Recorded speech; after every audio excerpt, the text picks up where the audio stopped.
Hello everyone, how are you? Hey, you know what happened on SmackDown WWE main event for March the 10th, 2023. On main event, the club easily defeated the male models with two back-to-back magic kills on Mansoor for the 1-2-3. I hate that male model group. Anytime Mansoor did a move, he stopped pose. And Maxine just screamed and ran up the ramp, or Mia Yim chased her up the ramp. The other match on main event is definitely worth watching. NXT's Carmelo Hayes, there's rumors he's going to debut on the main show after WrestleMania. I got my fingers crossed he does. He's one of the newest superstars in NXT I'm a big fan of. This guy's got the it factor, folks, the wow factor. If you've never seen him compete in a match yet, check out the matches he's had. Definitely check out the 2 out 3 Falls match against Apollo Crews. And the match he had recently, I forget who it was against, I apologize, but that match was a showstopper as well. He took on Raw's Akira Tozawa. Tozawa delivered a snap hurricanrana, drop kick to the guts, delivered a top rope elbow, knocking him down, ran at Carmelo Hayes, who jumped off the top ropes and freaking spun in midair and clotheslined the whole way hell out of Akira Tozawa. Then he delivered a freaking jump up top rope atomic leg drop. He had some freaking height when he did that and come crashing down Tozawa. That was cool. Then he delivered a snap suplex off the ropes on Tozawa. Then he started doing some sit-ups afterwards. That was cool. Carmelo Hayes won the match with a top rope famouser for the 1-2-3. That was an awesome match. And Tozawa gave them quite a fight. That was cool as well. Definitely check that match out on main event. Now on to SmackDown. Charlotte Flair, Chelsea Blackheart had a terrible match, one-on-one, non-title. And after the match, Rhea Ripley got in the ring. I was like, okay, fine, they're going to fight before WrestleMania. And they didn't do shit all nothing. They just talked a little bit. I noticed this year's WrestleMania card is like not putting no effort in the main event matches, but they're putting a lot of effort into the low card, mid card matches. That's interesting. Like, for instance, Cody Rhodes can only talk for so long about Roman Reigns, because Roman Reigns just sits his ass home and gets paid instead of showing up on the show and having a confrontation or a tag match against Cody and them. But nope, that's Roman for you. So that match was terrible between Charlotte and Chelsea Blackheart. It was like watching two snails trying to cross the finish line first.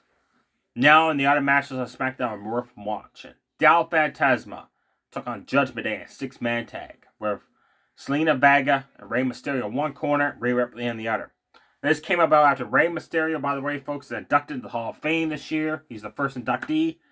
There was a lot of rumors. Like, every year they do this, they like SPCN, TBS, Sports Station, Sports Network. They always break the news of who's to get inducted before Raw or SmackDown come up. Well, every year they do that. So this year they all would talk about the Great Muta going to be inducted to the Hall of Fame. Now I think they did this on purpose to try to throw everybody off by inducting Rey Mysterio first as a surprise, inducting the Hall of Fame this year. Congrats to Rey Mysterio. He deserves it, definitely, for all the hard work he's done throughout the years. And don't get me wrong, Great Muta deserves it as well. So Judgment Day came out to make downgrade Rey Mysterio and all that. The Del Fantasma came out to support Rey, back him up. Great 6-man tag. At one point, Damian Priest and Finn Balor delivered a double-team backbreaker, atomic leg drop on Joaquin Walt. That was cool. Then Damian had a top rope. He came off the ropes with a spinning forearm, knocking down Tolo. Finn Balor at one point in the match suffered a triple team, clotheslines. Like, one guy get in, run clothesline, they got him, the other guy get in, do the same thing. Then they deliver a big boot to him in the corner. Finn Balor just got his ass kicked. He finally tagged out. Dominic delivered 3 amigos to Tolo. Santos Escobar got in, delivered a Total World backbreaker on Finn Balor.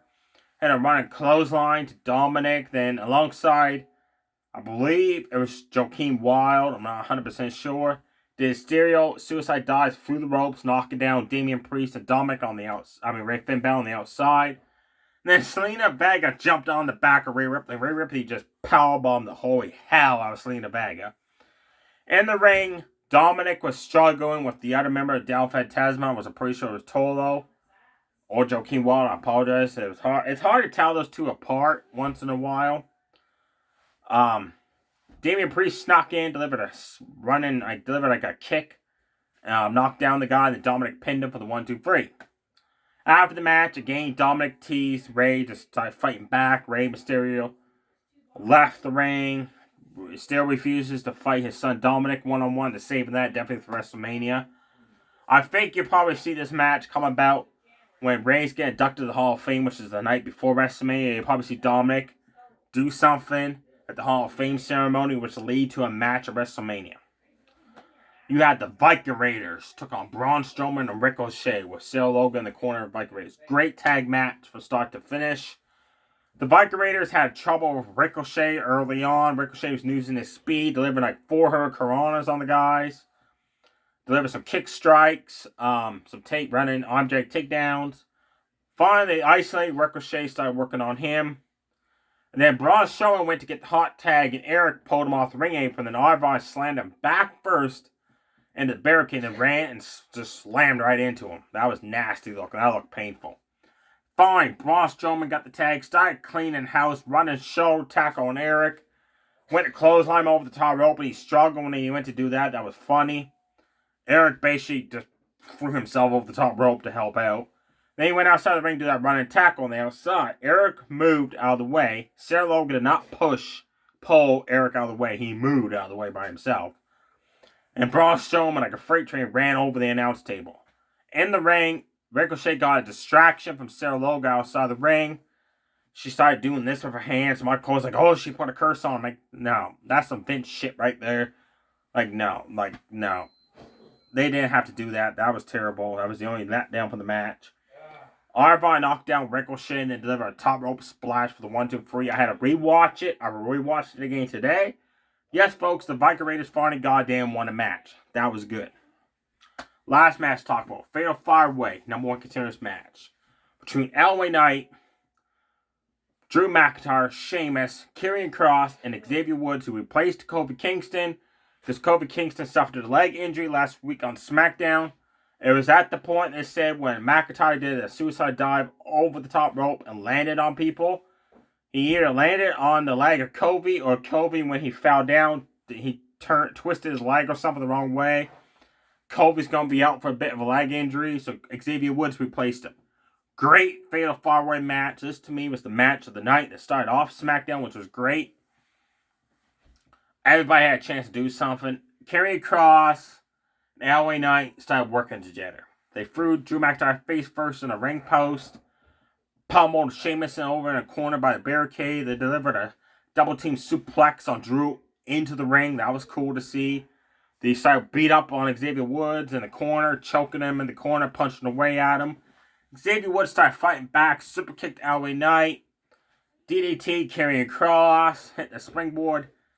Elbow drop off the top rope onto LA Knight. Karrion Kross broke up the pin in the nick of time, and then McIntyre Sheamus showed up, picked up the pin too. Xavier Woods was on fire, folks. He had a touch world backbreaker onto someone. Sheamus returned the favor and delivered a touch world backbreaker on Xavier Woods later on in the match. Sheamus delivered 10 beats to Bowie on LA Knight, then 10 beats to Bowie to Xavier Woods, then 9 beats to Bowie to Karrion Kross. Then Sheamus and McIntyre had a stare down. Then Karrion Kross and LA Knight attacked them. Back and forth. Anybody could have won this Fatal 5-Way. McIntyre, Claymore kicked LA Knight. The same time Sheamus kicked Xavier Woods. There's 2 referees, one in the ring, one outside the ring. Because there's 5 guys fighting. They need 2 referees to watch everything. Double win. Sheamus and McIntyre both won the match. Walter is refusing to face both of them at WrestleMania. So next week on SmackDown, McIntyre and Sheamus will face off one-on-one. The winner of that match will face Walter at WrestleMania. That would be huge. That's the only match announced for next week on SmackDown, by the way. Also, in the Hall of Fame, there's rumors that the Great Muta is being inducted. There's also rumors that my girlfriend Joey heard that the Demolition will be inducted. If that's the case, if Axe and Smash, I hope they induct Crush as well, making all 3 members of Demolition at one point be inducted to the Hall of Fame. Every year they inducted one in the Hall of Fame. I don't know if she's been inducted in the Hall of Fame as of yet. If not, I'd love to see Rock and Robin from the Federation years be inducted to the Hall of Fame. That'd be cool to finally see her moment in the Hall of Fame. Stay safe, everybody. Too sweet. Bye.